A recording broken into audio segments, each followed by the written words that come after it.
Student class 12th BST में हमारा chapter number 10 चल रहा था, जिसमें हम पढ़ रहे थे अनुबंध और अनुबंध से संबंधित वैधानिक प्रावधानों के बारे में। बच्चों, हमने पिछले लास्ट चैप्टर में हमने अनुबंध की परिभाषाओं के साथ अनुबंध के एक वैध अनुबंध में क्या लक्षण होने चाहिए उसके बारे में सारा डिस्कशन किया था। साथ में हमने उसकी वोकैबुलरी भी पढ़ी थी। आज और जिस चैप्टर में जो 10 नंबर का चैप्टर है हमारा, उसमें हम उससे संबंधित जो वैधानिक प्रावधान है उसमें 2 प्रावधानों के बारे में पढ़ चुके हैं, जिसमें प्रस्ताव संबंधी वैधानिक प्रावधान और दूसरा होता है प्रस्ताव जब रखा जाता है और सामने वाला पक्षकार उसकी स्वीकृति देता है तो स्वीकृति से संबंधित जो वैधानिक प्रावधान थे उसके बारे में। आज हम उसकी विशेषताओं में वैध लक्षण में एक और विशेषता होती है कि जब भी कोई अनुबंध किया जाता है तो दोनों पक्षकारों में अनुबंध करने की क्षमता होनी चाहिए। हमने ये पढ़ा था। तो अनुबंध करने की क्षमता से संबंधित क्या हमारे वैधानिक प्रावधान है, आज के इस लेक्चर में हम वही डिस्कस करने जा रहे हैं। आप सभी जानते हैं कि अनुबंध करने की क्षमता का मतलब होता है कि कोई भी वैधानिक क्षमता जो हमारे सरकार ने निश्चित की गई है अनुबंध की धारा 11 के अंतर्गत, जो व्यक्ति जो वयस्क होता है, स्वस्थ मस्तिष्क का होता है, जो किसी भी कानूनी दायरे में अयोग्य घोषित न किया हुआ होता है, वही व्यक्ति अनुबंध करने की क्षमतावान माना जाता है। तो आइए आज हम पढ़ते हैं अनुबंध करने की क्षमता से संबंधित वैधानिक प्रावधान। तो उसमें आता है कि अनुबंध करने के अयोग्य व्यक्ति से संबंधित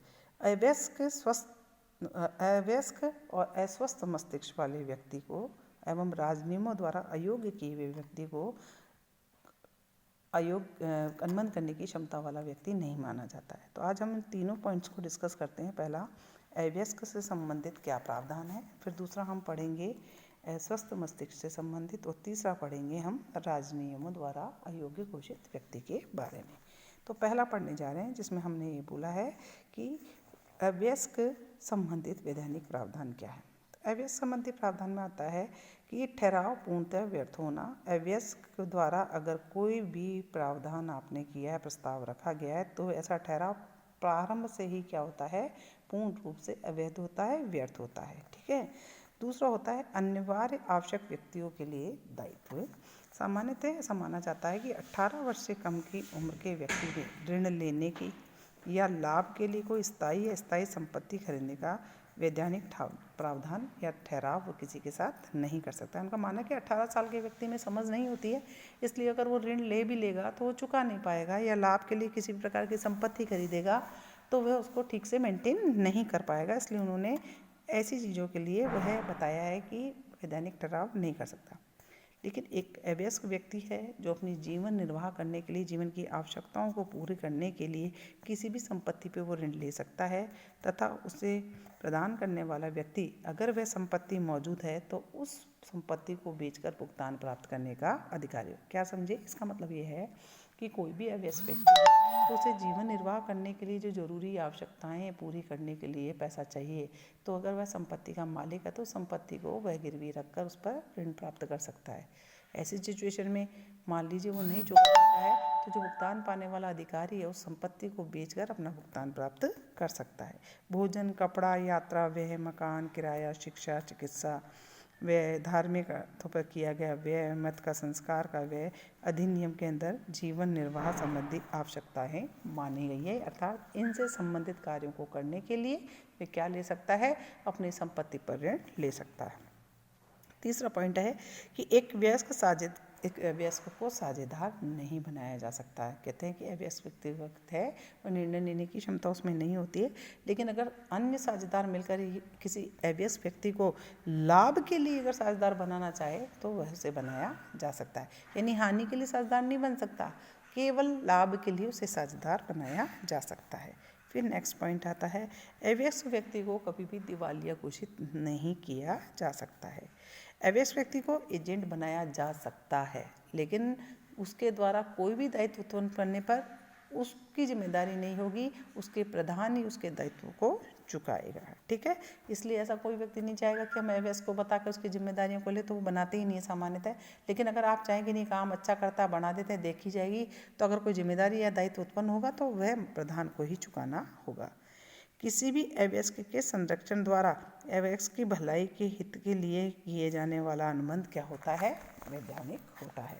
7वां पॉइंट जो है वो आपका आता है, जब किसी व्यक्ति ने अपना माल किसी अवयस्क को दिया है और यदि अवयस्क व्यक्ति के पास उस माल की खोज कर सकता है तो उसे वापस भी ले सकता है, परंतु न तो मूल्य की मांग सकता है न ही उसकी क्षतिपूर्ति की मांग कर सकता है। इसे बोलते हैं प्रत्यास्थापना। मतलब अगर आपने किसी व्यक्ति को कोई माल दिया है और उसके पास में माल रखा हुआ है तो आप उसे वापस ले सकते हैं, लेकिन अगर वह माल खो गया या बेच खाया तो आप न तो उससे मूल्य वापस मांग सकते हैं न उसकी क्षतिपूर्ति की मांग कर सकते हैं। इसे कहते हैं प्रत्यास्थापना, यानी कि आप चीज़ के बदले चीज़ ले सकते हैं बेशर्ते वो हो, लेकिन उसके अगेंस्ट में आप पैसा या क्षतिपूर्ति नहीं ले सकते हैं अवयस्क व्यक्ति से। ठीक है। फिर अगला पॉइंट आता है 8वां, अवयस्क व्यक्ति कपट या मिथ्या वर्णन या झूठ बोलकर आपको व्यस्त बताकर कोई अनुमान कर लेता है तो भी उसे उत्तरदायी नहीं बनाया जा सकता। यानी किसी भी कंडीशन में 18 साल से कम व्यक्ति जो होता है उसे आप उत्तरदायी नहीं ठहरा सकते, चाहे वह झूठ बोलकर मिथ्या बोलकर आपको कि मैं तो बड़ा हूँ और अनुमन कर लेता है, लेकिन कानून उसे इस बात की भी इजाज़त नहीं देता कि जन सामान्य को धोखा देकर और उनके साथ इस तरह का छलावा करे। इसे बोलते हैं अवरोध का सिद्धांत। ठीक है। 9वां पॉइंट आता है वो है, एक व्यक्ति किसी भी के शरीर या संपत्ति को हानि पहुंचाता है तो उसके लिए वह कानून के अनुसार उत्तरदायी देगा और दंड और सजा भी उसे भागी बनाएगी, अर्थात जो कानून में प्रावधान होगा उसके अनुसार वैसा किया जाएगा। 10वां पॉइंट आता है आपका, अवयस्क द्वारा किए गए कार्यों के लिए वैधानिक रूप से माता पिता जिम्मेदार नहीं होंगे। कि कोई नाबालिग व्यक्ति जाके शादी कर ले किसी लड़की से, माँ बाप की जिम्मेदारी वो नहीं होंगे। ठीक है। फिर आता है, अवयस्क अपनी आवश्यकता के समय या काल के दौरान विवाह का कोई अनुबंध करता है तो इस प्रकार के ठहराव क्या होंगे, व्यर्थ होंगे। यानी नाबालिग व्यक्ति अगर शादी ब्याह करता है तो वो त्यौहार व्यर्थ होंगे, उसे शादी नहीं मानी जाएगी। अवयस्क का अपनी आवश्यकता के समय ये काल, ठीक है, ये तो हो गया, दोबारा रिपीट हो गया बच्चों। तो ये तो थे अवयस्क से संबंधित वैधानिक प्रावधान। अब हम पढ़ते हैं अस्वस्थ मस्तिष्क। अस्वस्थ मस्तिष्क किसे कहते हैं? उसे हमने अयोग्य माना है क्योंकि जो सोच विचार करने की क्षमता नहीं रखता, उसको नहीं पता होता कि वे क्या कर रहा है, उसका क्या प्रभाव होगा, ऐसे व्यक्ति को हम क्या मानते हैं? अयोग्य मानते हैं और उसे हम पूर्ण रूप से स्वस्थ मस्तिष्क वाला व्यक्ति नहीं मानते। इस प्रकार जो व्यक्ति पागल है, पैदाइशी जन्मजात मूर्ख है, शराबी है, बेसुध है, ऐसी अवस्था वाले व्यक्ति को ही हम अवयस्क मस्तिष्क वाला व्यक्ति कहते हैं और उनके द्वारा किया गया अनुबंध भी क्या होता है? व्यर्थ ही होता है। फिर आता है हमारा तीसरा, जो राजनियमों द्वारा योग्य घोषित व्यक्ति आता है। कहते हैं कि राजनीतिक स्थिति या उच्च पेशे के कारण, वैधानिक स्थिति के कारण अनुबंध अधिनियम तथा अन्य कानून में अनुबंध करने के लिए अयोग्य घोषित किया हुआ। जैसे आप विदेशी शत्रु हैं, जैसे भारत का कोई राष्ट्रपति है, बैरिस्टर है, विदेशी साम्राज्य है, राजदूत है, तो ये सब क्या हैं? कैदी है, अपराधी है, दिवालिया है, समूहित कंपनियां हैं, समामिलित कंपनियां हैं, राज्य और विदेशी शासक हैं, ये सब क्या है? अयोग्य घोषित की गई है कानून द्वारा, तो ये अनुबंध करने की क्षमता नहीं रखते हैं। तो इस प्रकार ऐसी कोई भी कंडीशन तीनों में से होती है तो उसे हम कहते हैं पक्षकारों की क्षमता का न होना। अगर ऐसा व्यक्ति कोई भी अनुबंध करता है तो वह क्या कहलाती है? अवैध अनुबंध कहलाएगा। तो आज के लिए इतना ही बच्चों। Thank you very much.